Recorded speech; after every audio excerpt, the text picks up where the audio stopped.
Good morning પ્રિય વિદ્યાર્થી મિત્રો.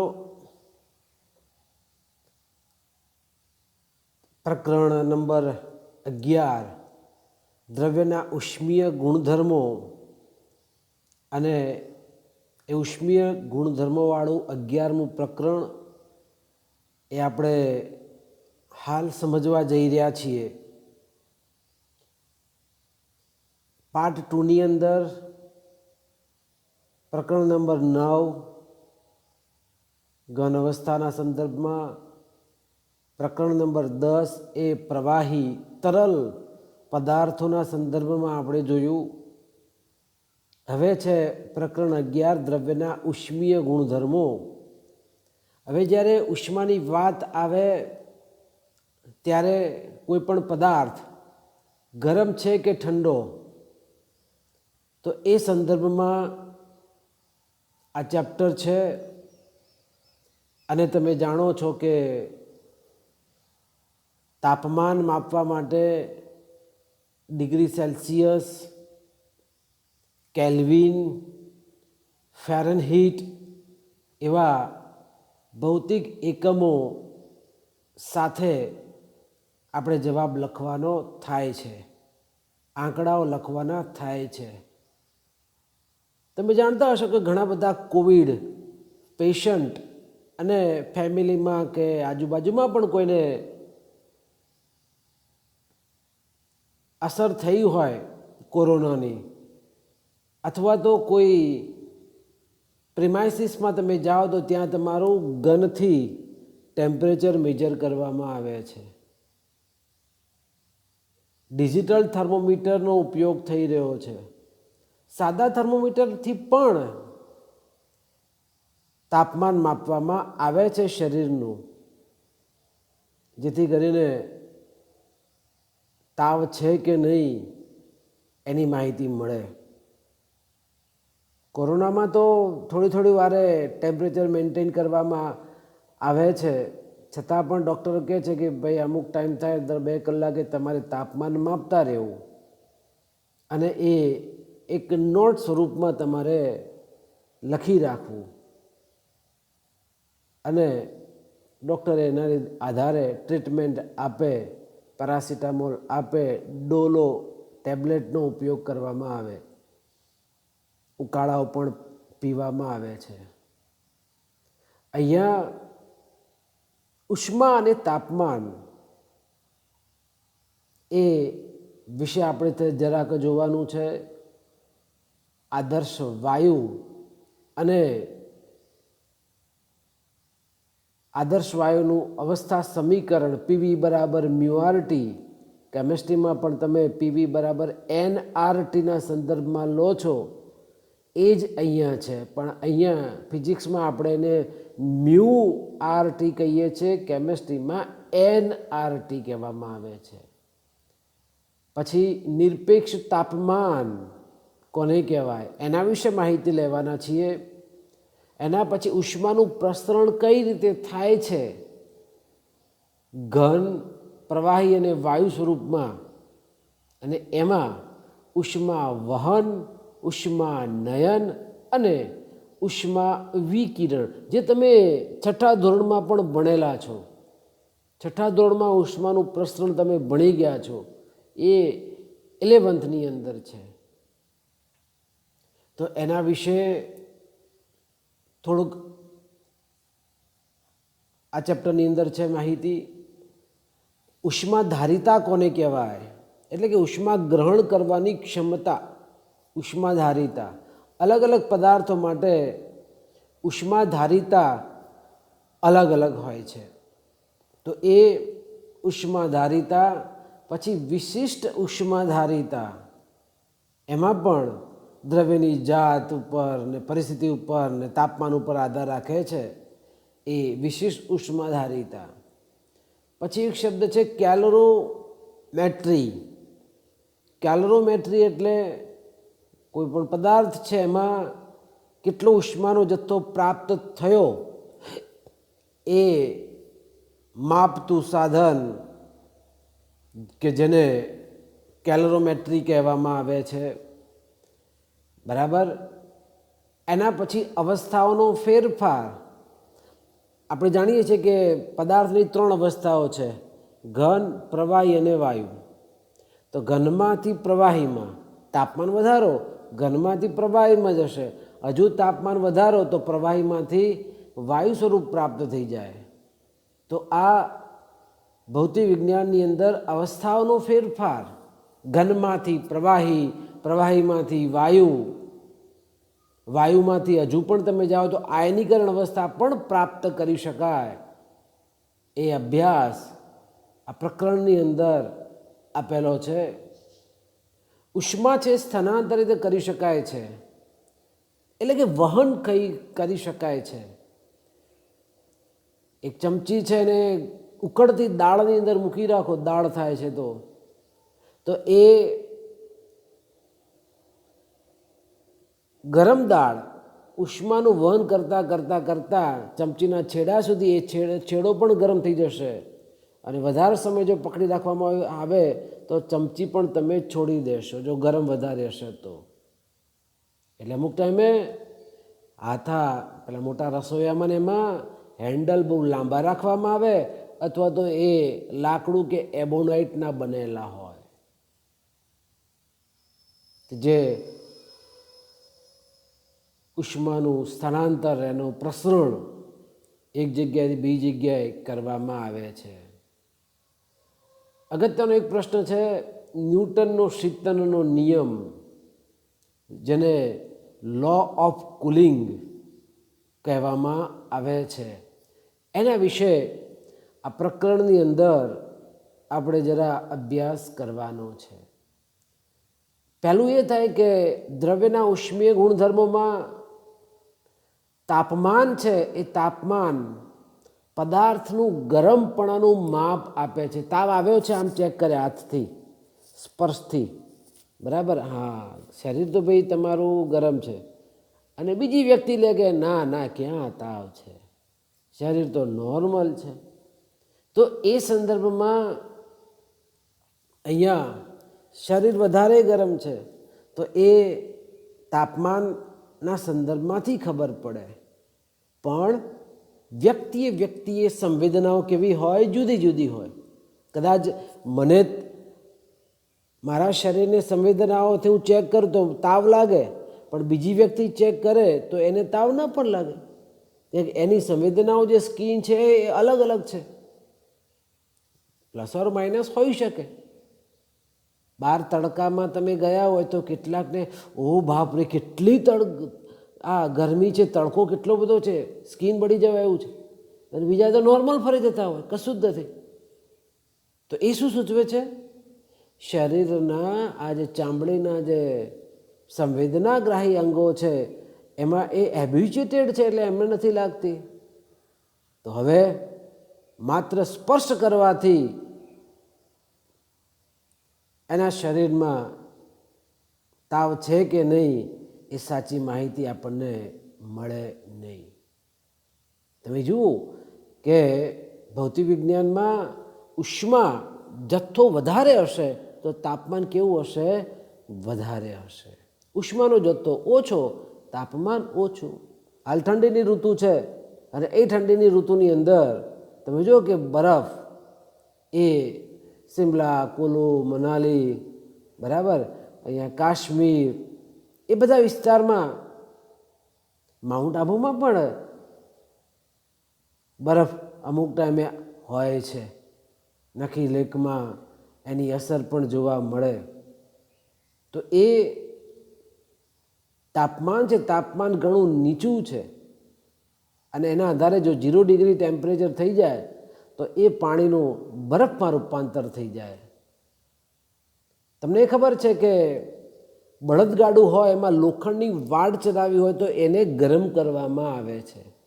અને એ ગરમ કરતાં એનો ડાયામીટર થોડોક મોટો થાય, લાકડાની પેલી જે પૈડું હોય એની ઉપર, જે ફ્રેમ ઉપર લગાવી દેવાનું અને પછી પાણી રેડી દેવાનું. તો ગરમથી થોડુંક ફૂલશે પાણી, તો વળી પાછું એકદમ તસોતસ એકદમ ક્લોઝ બાય થઈ જશે, એટલે ત્યાં ચોંટી જશે. પછી એ ત્યાંથી નીકળવાનું નથી, બરાબર. તો આ એક અવસ્થા છે, બરાબર. અહીંયા દ્રવ્યના ઉષ્મીય ગુણધર્મો અને એના વિશે આપણે અભ્યાસ કરવાનો છે. અને એ વખતે ફેરનહીટ અને સેલ્સિયસ માપક્રમ તમે જાણો છો કે 0 ડિગ્રી સેલ્સિયસ બરાબર, અથવા તો આપણે કહીએ 32 ડિગ્રી ફેરનહીટ બરાબર. તો એ સંદર્ભમાં ફેરનહીટની અંદર ત્યાં કાપો છે એ 32થી ચાલુ થાય છે, જ્યારે સેલ્સિયસ હશે તો એ થર્મોમીટર તમે જોયું હશે એ 0થી ચાલુ થાય છે. તો આ રીતે થર્મોમીટર અને એની અંદર ધારો કે મેડિકલમાં છે ડાક્ટરી થર્મોમીટર જેને કહેવાય એ 32 ફેરનહીટથી ચાલુ થાય છે બરાબર. તમને કહે કે 100 તાવ આવ્યો, અલા ભાઈ 100 એટલે એનો એકમ કયો ફેરનહીટમાં હોય. જો સેલ્સિયસમાં 100 હોય ને તો રામ બોલો ભાઈ રામ. હા, 100 ડિગ્રી સેલ્સિયસ તાવ આપણે સહન કરી શકીએ જ નહીં. કોઈ પણ જીવ માટે એ અતિશયોક્તિ કહેવાય. હા, ફેરનહીટમાં 100 તાવ 101, 102, 105, 107 સુધી તાવ આવે છે. એના કરતાં વધારે હોય તો ડૉક્ટર એડમિટ જ કરી દે. હા, ડેન્ગ્યુ થયો હોય, કંઈ કોઈને ટાઇફોઇડ થયો હોય, મેલેરિયા થયો હોય બરાબર, તો એવા કેટલાક રોગોમાં તાવ છે એ તાવ બહુ જ વધારે હોય છે. ડેન્ગ્યુમાં તો બહુ જ ફ્લક્ચ્યુએશન તમે જો તો બહુ ટેમ્પરેચર આખો દિવસ ગરમ ગરમ જ રહે. એટલે પછી પપૈયાના પાનનો રસ કે પપૈયાની ગોળી બરાબર અને પેરાસિટામોલની ટેબ્લેટ આપીને ટેમ્પરેચર કંટ્રોલમાં લેવાનો પ્રયત્ન કરવામાં આવે છે. પણ છતાં એ 4-5 દિવસ સુધી એના પહેલાં WBC કાઉન્ટમાં એમાં વેરિએશન આવે છે.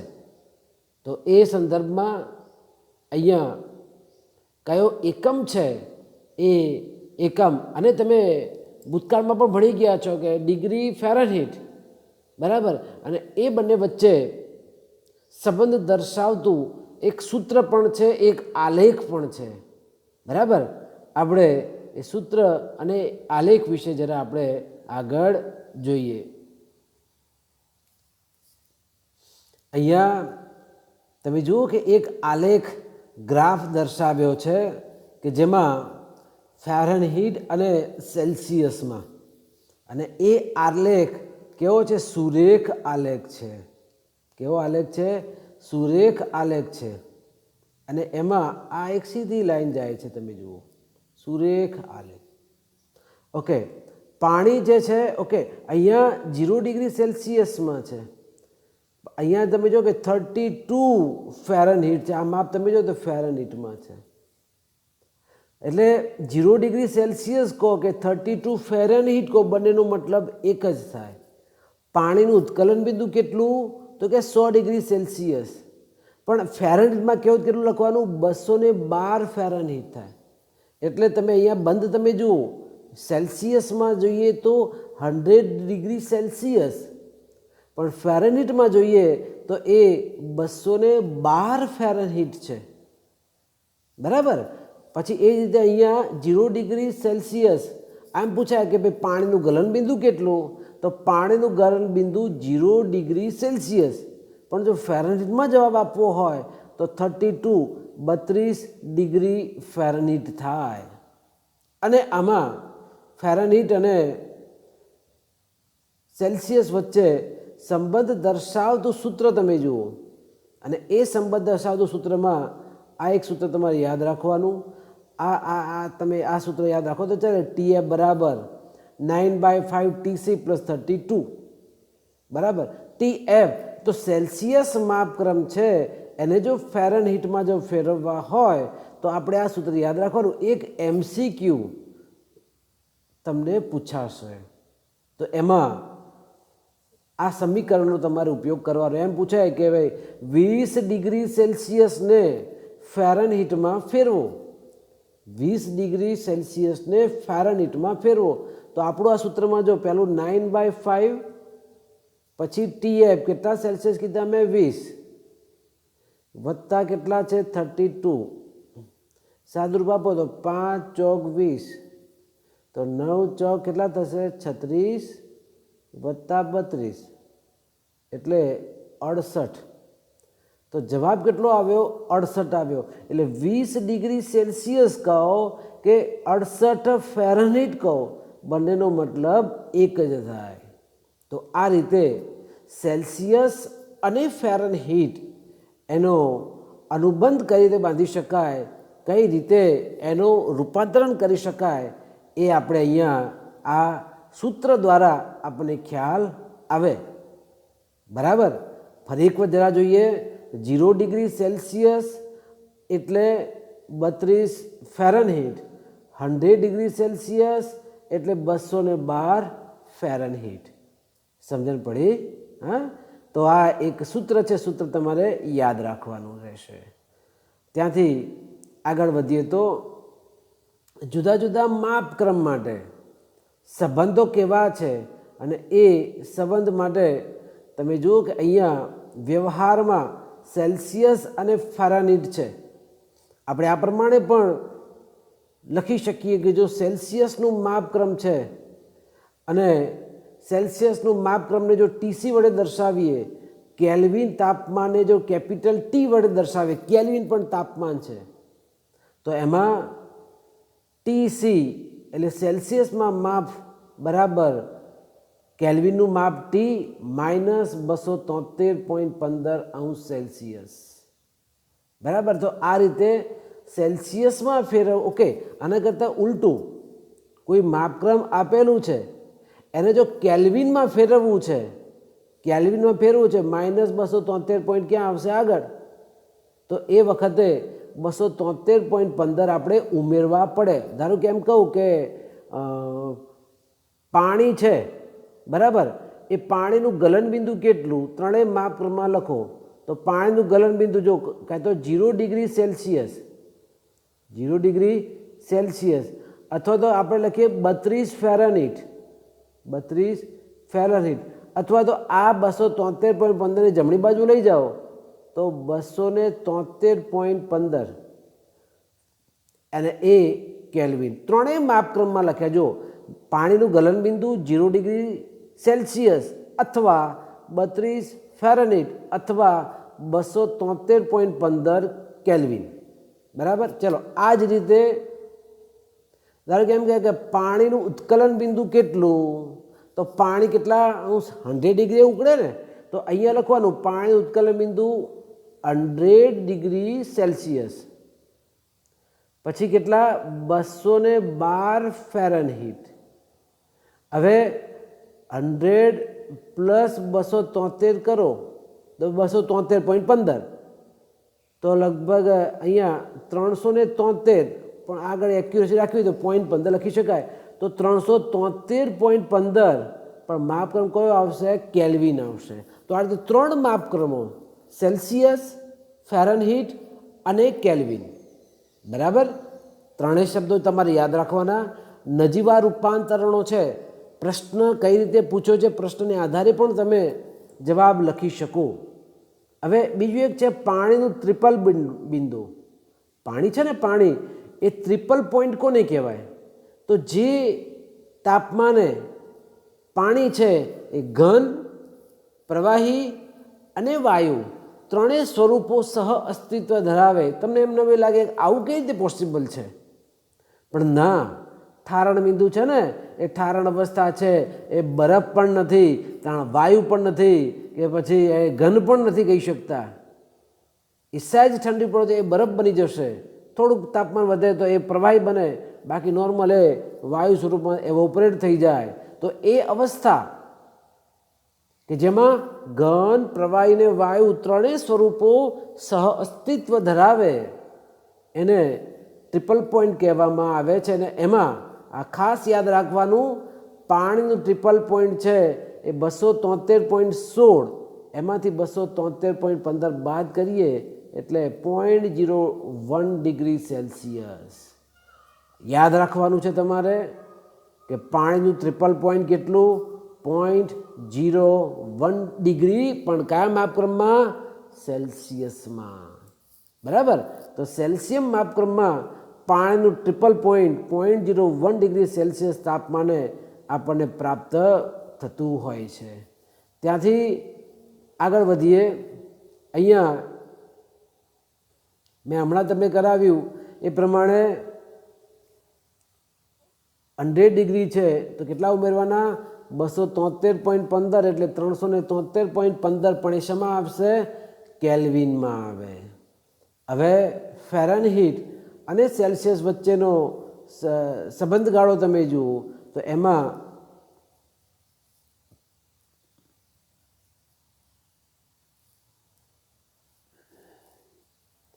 આપણું જે સૂત્ર છે TF બરાબર 9/5 TC પ્લસ 32 તો એ અવસ્થામાં આપણને સેલ્સિયસનું માપક્રમ છે એ ફેરનહીટમાં મળે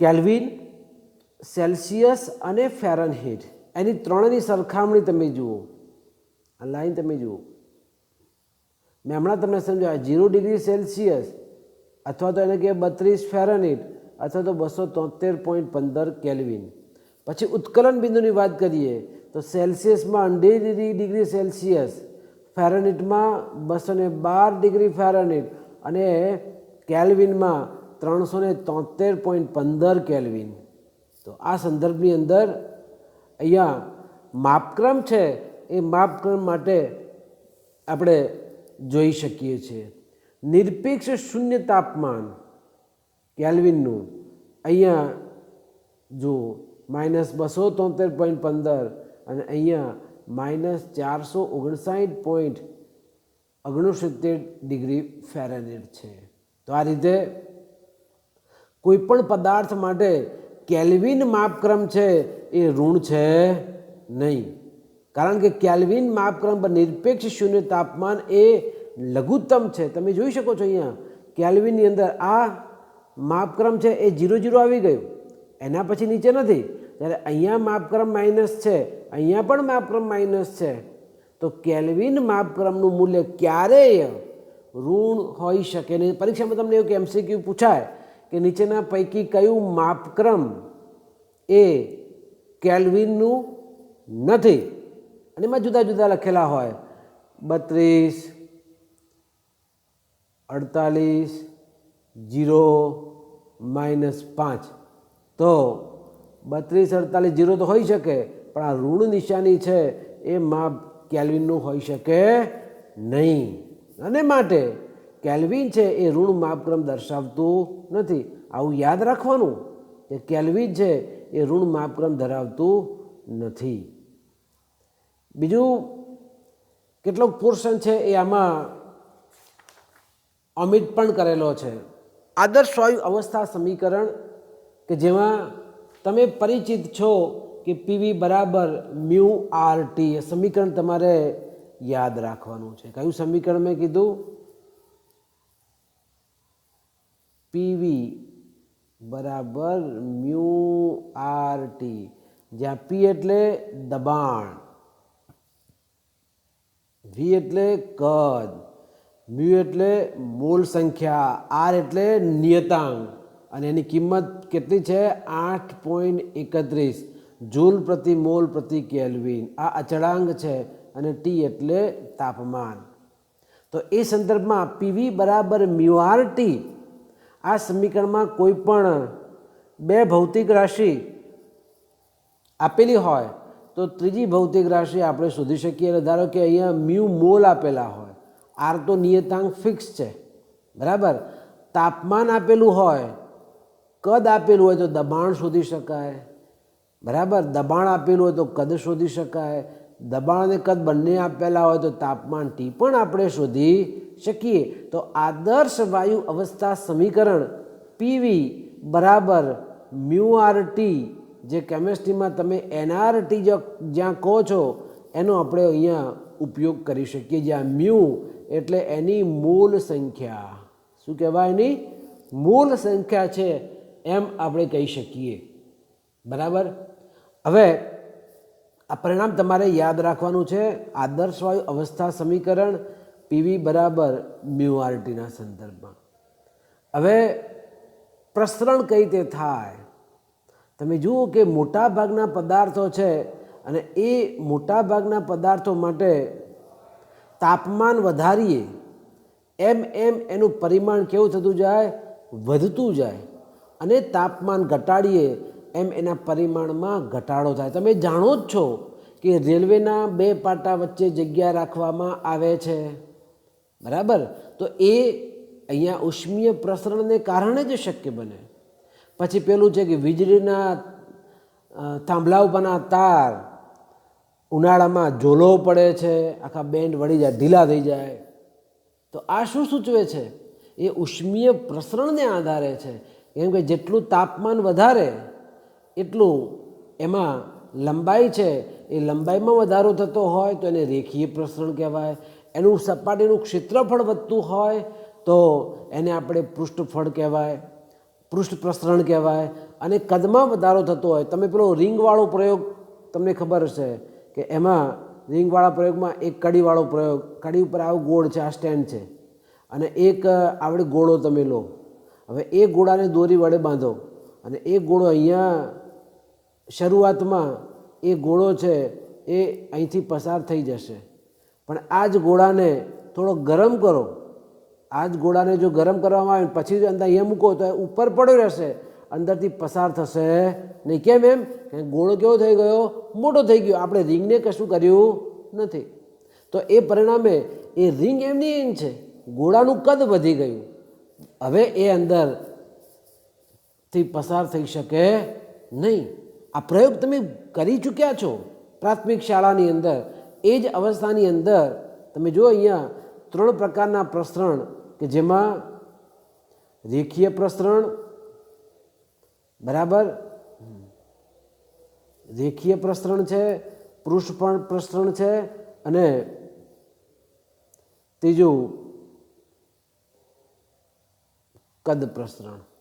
એટલે જો લંબાઈમાં વધારો થતો હોય, ઘટાડો પણ કહી શકાય. લંબાઈમાં વધારો પણ થાય. શિયાળામાં અતિશય ઠંડુ હોય તો શ્રિંક થાય, તો લંબાઈમાં ડેલ્ટા એલ જેટલો ઘટાડો પણ થઈ શકે, બરાબર? જો લંબાઈમાં વધારો થતો હોય તો એને આપણે રેખીય પ્રસરણ કહીએ છીએ. તો હવે એ રેખીય પ્રસરણનું સૂત્ર તમે જુઓ. અહીંયા એક આ એલ લંબાઈનો એક સળિયો દર્શાવ્યો છે, અને એના લંબાઈની અંદર તમે જો કે ડેલ્ટા એલ જેટલો વધારો થાય છે. લંબાઈ એલ હતી, અહીંયા જો દોરું છું, આ એલ લંબાઈનો સળિયો છે, અને આ એલ લંબાઈના સળિયાને ગરમ કરતાં એનામાં થોડોક વધારો થાય છે, બરાબર? તો કેટલો વધારો થયો? તો એ વધારો ધારો કે ડેલ્ટા એલ જેટલો વધારો થાય છે. તો હવે સૂત્ર છે delta L upon L. Delta L એટલે લંબાઈમાં થતો વધારો, એલ એટલે એની મૂળ લંબાઈ, બરાબર, આલ્ફા એલ. આને કહેવાય રેખીય પ્રસરણાંક કહેવાય. અચળાંક છે. શું કહેવાય એને? રેખીય પ્રસરણાંક કે. અને અહીંયા ઇન્ટુ ડેલ્ટા ટી. તો આ સૂત્રના આધારે ડેલ્ટા એલને કરતા કરો, ડેલ્ટા એલને કરતા કરો તો ડેલ્ટા એલ બરાબર આલ્ફા એલ ડેલ્ટા ટી સમીકરણ મળે. કયું? વધારો ડેલ્ટા એલ બરાબર આલ્ફા, એટલે એનો રેખીય પ્રસરણાંક કેટલો છે તે, એલ એટલેની લંબાઈ કેટલી છે તે, ડેલ્ટા ટી એટલે તાપમાન તમે કેટલું વધારો છો તે. તો આ સૂત્રને આધારે આ યાદ રાખજો, દાખલામાં પૂછાશે જ કે ડેલ્ટા એલ બરાબર alpha L into delta T. એમ કે એક સળિયાનું તાપમાન 80 ડિગ્રી સેલ્સિયસ છે અને એને 150 ડિગ્રી સેલ્સિયસ તાપમાન કરતાં એ સળિયાની લંબાઈમાં થતો વધારો શોધો, એનું રેખીય પ્રસરણાંક તમને આપી દેવામાં આવે. તો એ સંદર્ભમાં 80 હતું, કેટલું કર્યું? 150 કર્યું, તો 150માં 80 જાય એટલે કેટલા વધે? 70. તો ડેલ્ટા ટી જે છે એ ડેલ્ટા ટી તાપમાનમાં ફેરફાર કેટલો મળ્યો? 70 આપી દીધેલો હતો. એલ ધારો કે એ સળિયાની લંબાઈ 1 મીટર છે તો હું લખું 1. આલ્ફા અચળાંક આપી દેવામાં આવે તો એ ડેલ્ટા એલ. પછી એ સળિયો છે એ લોખંડનો હોય કે સ્ટીલનો હોય કે પછી તાંબાનો હોય કે પછી સોનાનો હોય કે ચાંદીનો હોય, એ દરેકે દરેક માટે આલ્ફા છે એ આલ્ફા કેવા હોય? જુદા જુદા હોય. અને આથી લંબાઈમાં એક સરખો વધારો થાય નહીં. તો સળિયાની જાત ઉપર પણ એ આધાર રાખશે. તો આ રીતે અહીંયા એનું રેખીય પ્રસરણાંક સૂત્ર યાદ રાખવાનું, ડેલ્ટા એલ બરાબર આલ્ફા એલ ડેલ્ટા ટી. એટલે આ સૂત્ર તમે જો ડેલ્ટા છેલ્લે છે ને, ડેલ્ટા એલ અપોન એલ બરાબર આલ્ફા એલ ડેલ્ટા ટી. બીજું, એના પૃષ્ઠ પર ક્ષેત્રફળમાં વધારો થાય. લંબાઈ ગુણ્યા પહોળાઈ તમને ક્ષેત્રફળ મળે. એ પ્લેટ છે, પ્લેટ થોડી મોટી થઈ જાય તો એને શું કહેવાય? ક્ષેત્રફળ વધ્યું એમ કહેવાય. તો એના માટે ક્ષેત્રફળમાં 2 ડાયમેન્શન આવે, લંબાઈ અને પહોળાઈ માટે. ત્યાં ડેલ્ટા એ અપોન એમાં આગળ તમે જોઈ શકો છો કે 2 વડે ગુણ્યા છે, 2 વડે ગુણ્યા છે. એનો મતલબ એ થાય કે આ સપાટીના ક્ષેત્રફળના સંદર્ભમાં છે, સપાટીના ક્ષેત્રફળના સંદર્ભમાં છે. એના પછી કોઈ મેં હમણાં તમને કીધું પેલો ગોળો કીધો, તો એ ગોળો છે એ અહીંયા તમે જો કે સમઘન આપ્યો છે, 3 ડાયમેન્શન, લંબાઈ પહોળાઈ ઊંચાઈ 3 હોય તો એનું કદ વધે. ઘટે પણ ખરા તો આપણે માઇનસ લખવાનું, તો એનું કદ વધે. તો એ સંદર્ભમાં આમાં 3 ડાયમેન્શન આવે, લંબાઈ પહોળાઈ ને ઊંચાઈ માટે. ડેલ્ટા વી અપોન વી બરાબર 3 આલ્ફા ડેલ્ટા ટી. ત્રણેયમાં શું યાદ રાખવાનું? રેખીય પ્રસરણ માટે delta L upon L, delta L upon L. પૃષ્ઠ માટે ડેલ્ટા એ અપોન એ, કદ પ્રસરણ માટે ડેલ્ટા વી અપોન વી. સાથે સાથે તમે એ પણ તમે જુઓ કે પહેલાં ખાલી આપણને આલ્ફા એલ ડેલ્ટા ટી હતું, બીજામાં 2 ડાયમેન્શન આવે એટલે 2 આલ્ફા એલ ડેલ્ટા ટી, ત્રીજામાં 3 ડાયમેન્શન આવે છે એટલે 3 alpha L delta T. Alpha કરીને અહીંયા એલ નાનકડો કરવાનો છે, સફિક્સ. કદાચ ન કરો તો પણ ચાલે, આલ્ફા ડેલ્ટા ટી, કે જે રેખીય પ્રસરણાંક છે એ અચળાંક છે અને એની કિંમત છે એ કિંમત લગભગ તમને પરીક્ષામાં આપી દેવામાં આવતી હોય. બરાબર. એના પછી ઉષ્માધારિતા કોને કહેવાય? ઉષ્માધારિતા માટે સંજ્ઞા છે એસ. પદાર્થને કેટલી ઉષ્મા આપો છો? Delta T. અને એના લીધે એનું તાપમાનમાં કેટલો વધારો થાય છે? ડેલ્ટા ટી જેટલો. તો આ આપવો પડતો ઉષ્માનો જથ્થો ડેલ્ટા ક્યુ અને એનું જે તાપમાનમાં જે વેરિએશન આવે છે, જે ફેરફાર થાય છે ડેલ્ટા ટી, આનો ગુણોત્તર એટલે જ ઉષ્માધારિતા એસ. હવે આ ઉષ્માધારિતા એચ એટલે ડેલ્ટા ક્યુ અપોન ડેલ્ટા ટી. એટલે આપણે એચ પણ કહીશું, એચ એને પણ ઉષ્માધારિતા કહી શકાય. એચ સી ઉષ્માધારિતા is equal to delta Q, કેટલો ઉષ્માનો જથ્થો મળ્યો, અને છેદમાં ડેલ્ટા ટી એટલે તાપમાનમાં ફેરફાર. હા, જો અત્યારે આપણે ડેલ્ટા ટી જો સ્મોલ આવે તો ડેલ્ટા ટી જો સ્મોલ હોય તો શેમાં આવે? સમયને આધારિત આવે, સમયમાં થતો ફેરફાર છે. જ્યારે અહીંયા તમે જો કેવું છે કેપિટલ ટી છે એટલે તાપમાનમાં વધારો. એટલે માઇન્ડમાં યાદ રાખવાનું કે સ્મોલ ડેલ્ટા ટી કરવાનો છે કે કેપિટલ ડેલ્ટા ટી કરવાનો છે. સ્મોલ ડેલ્ટા ટી છે એ સમયના સંદર્ભમાં હોય, જ્યારે કેપિટલ ડેલ્ટા ટીના સંદર્ભમાં એ તાપમાનમાં થતો ફેરફાર છે. તો આ રીતે ઉષ્માધારિતા એસ અથવા તો એચસી કહી શકાય. બરાબર. ડેલ્ટા ક્યુ અપોન ડેલ્ટા ટી. તો આ ઉષ્માધારિતા છે એ પદાર્થની જાત ઉપર અને પદાર્થના દળ ઉપર આધાર રાખે. એક 100 ગ્રામ છે, બરાબર, એ 100 ગ્રામ તમે ઘી ગરમ કરો અને 500 ગ્રામ ઘી ગરમ કરો, એક જ જાતના બર્નર ઉપર એક સરખા જ સમય માટે, તો તમે જુઓ કે 100 ગ્રામ વાળું ઘી છે વધારે ગરમ થશે 500 ગ્રામ કરતાં. કેમ? બંનેના દળ કેવા છે? જુદા જુદા. બીજું, 100 ગ્રામ પાણી લો અને 100 ગ્રામ કોપરેલ લો, બંનેને 1 મિનિટ માટે તમે ગરમ કરો. બંનેના તાપમાનમાં વેરિએશન હશે, બંને જથ્થો સરખો જ છે, એક જ સરખા બર્નર ઉપર તમે મૂકેલું છે, છતાં એ જાત બદલાઈ ગયું. એક પાણી છે, એક કોપરેલ છે. એક લોખંડનો ગોળો તમે લો અને એ વડો જ તમે એક ચાંદીનો ગોળો લો, બંનેમાં પણ ઉષ્માધારિતાના મૂલ્યો જુદા જુદા હોવાના. કેમ? કે બંનેની જાત જુદી જુદી છે. બીજું, બંનેની ઘનતા જુદી જુદી છે એટલે દળ પણ જુદા જુદા છે. એક જ સાઇઝ જો લેવામાં આવે તો આ પણ એક જ દ્રવ્યના બનેલા જુદા જુદા દળવાળા પદાર્થો, દ્રવ્ય એક જ છે પણ દળ જુદું જુદું છે, તો ઉષ્માધારિતા કેવી આવવાની? જુદી જુદી આવવાની. 100 ગ્રામ પાણી હોય કે 500 ગ્રામ પાણી હોય કે 1 લીટર પાણી હોય, ત્રણેય માટે ઉષ્માધારિતાના મૂલ્યો જુદા જુદા મળે. કેમ? કારણ કે ત્રણેયના દળ કેવા છે? અલગ અલગ છે. MCQ માટે આ એક પ્રશ્ન યાદ રાખવાનો કે ઉષ્માધારિતા HCનો એકમ જૂલ પ્રતિ કેલ્વિન અથવા તો કેલરી પ્રતિ કેલ્વિન કહેવામાં આવે છે. શું કહેવામાં આવે? જૂલ પ્રતિ કેલ્વિન. ઓકે, આ જૂલ પ્રતિ કેલ્વિન એ ઉષ્માધારિતાનો એકમ છે. અને હવે નેક્સ્ટ લેક્ચરની અંદર આ વિશિષ્ટ ઉષ્માધારિતા વિશે આપણે જરા ડિટેલમાં અભ્યાસ કરીશું. જેટલું નોટ્સ તમને મોકલવામાં આવે એ તમે સાથે સાથે તમે લખતા રહેજો. પોઝ કરીને પણ તમે અગત્યના મુદ્દાઓ જ આપણે લખવાના છે. અમુક પોર્શન જે છે એ નિગ્લેક્ટેબલ છે. આપણે ફોકસ કરવું છે એક્ઝામ પોઈન્ટ ઓફ વ્યૂ, કઈ રીતે તમે વધારે સારી રીતે માર્ક્સ લાવી શકો. બરાબર? આઈ હોપ કે આ ઉષ્મીય પ્રશ્ન વિશે આટલું તમે ભણ્યા હશો. પ્રાથમિક શાળામાં તમે માહિતગાર હતા જ.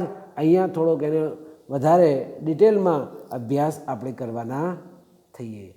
ખૂબ ખૂબ આભાર ડિયર સ્ટુડન્ટ. Thank you.